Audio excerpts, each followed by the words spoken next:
Praise Lord everybody. आमच्या YouTube channel तुमचं स्वागत आहे. जर सबस्क्राईब केलं तर जरूर सबस्क्राईब करा आणि जर तुम्हाला आवडलं तर इतरांना शेअर करा, अशासाठी की त्यांना देखील आशीर्वाद मिळेल आणि तुम्हाला आमचे जे व्हिडिओज आहेत ते पहिले पाहायला मिळतील. आज आपण पाहणार आहोत नेहम्याच्या जीवनामध्ये. आणि नेहम्या हा राजाचा एक उजवा हात होता. इतका महत्त्वाचा व्यक्ती तो होता, परंतु त्याचा चेहरा जो होता हा उदास झाला. का?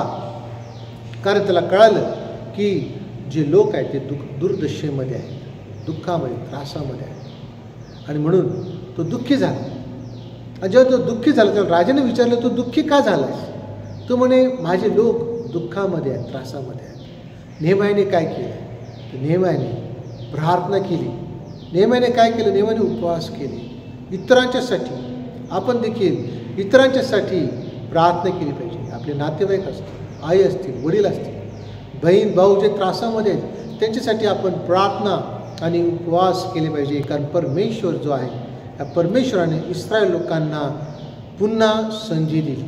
देवबाप आपल्याला पुन्हा संधी देतो. अनेकदा आपण चुकामुळं संकटात पडतो, त्रासामध्ये पडतो, परंतु परमेश्वर आपल्याला सोडत नाही, आपल्याला टाकत नाही. तो आपली आठवण करतो. म्हणून परमेश्वर म्हणतो की मागं वळून बघू नका, पुढं बघा.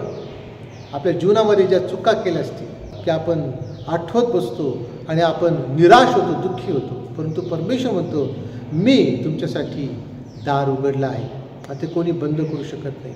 परमेश्वराने नेहम्यासाठी दार उघडलं अशासाठी की त्याने जी भिंत पडलेली होती, जे त्या ठिकाणी परमेश्वराची जी वेदी पडलेली होती ती बांधण्याचं काम नेहम्या यांनी केलं. जुन्या काळातल्या पिरियडमध्ये आपण पाहतो की हे जे लोक होते हे लोक प्रार्थना करणारे होते. एस्तेर राणी, नेहम्या, एज्रा, मलाखी, दानियल हे सर्व गुलामगिरीमध्ये होते, परंतु प्रार्थना करत होते, उपवास करत होते. आपण देखील हे जे शस्त्र देवाने आपल्याला दिलेलं आहे, प्रार्थनेचं, विशेष करून उपवासाचं. कारण प्रभू येशू ख्रिस्ताने देखील 40 दिवस उपवास केले. प्रारंभीची मंडळी उपवास करणारी होती. जुन्या काळातले जे लोक उपवास करणारे होते. कोणासाठी? इतरांच्यासाठी. आणि देवाने त्यांना पुन्हा संधी दिली.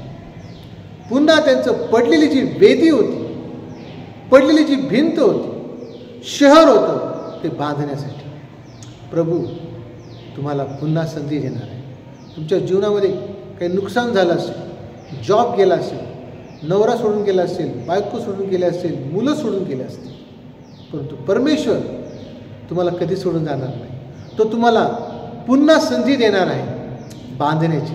आपले जे काही पडलेलं आहे, तुटलेलं आहे, फुटलेलं आहे, परमेश्वर पुन्हा ते बांधणार आहे. नेहम्या गेला आणि त्याने ती भिंत बांधली. प्रभू हा बांधणारा आहे, पाडणारा नाही. म्हणून घेऊ नका, प्रभू तुमची पुन्हा बांधणी करणार आहे.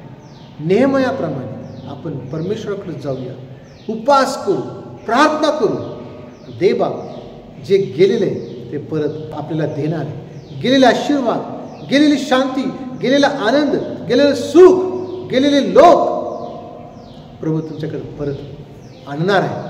चांगले मित्र, चांगले नातेवाईक, चांगले संपर्क प्रभू आपल्या जीवनामध्ये आणणार आहे. आणि परमेश्वर आपली बांधणी करणार आहे. देवा तुम्हाला सर्वांना बांधणी करण्यासाठी, पुढं जाण्यासाठी, उपवास करण्यासाठी, प्रार्थना करण्यासाठी सहाय्य करू. जर तुम्हाला आवडलं असेल तर जरूर सबस्क्राईब करा आणि इतरांना देखील शेअर करा, अशासाठी की ते देखील उपवास करतील, प्रार्थना करतील आणि परमेश्वर त्यांची बांधणी करणार आहे. God bless you. Thank you so much for watching.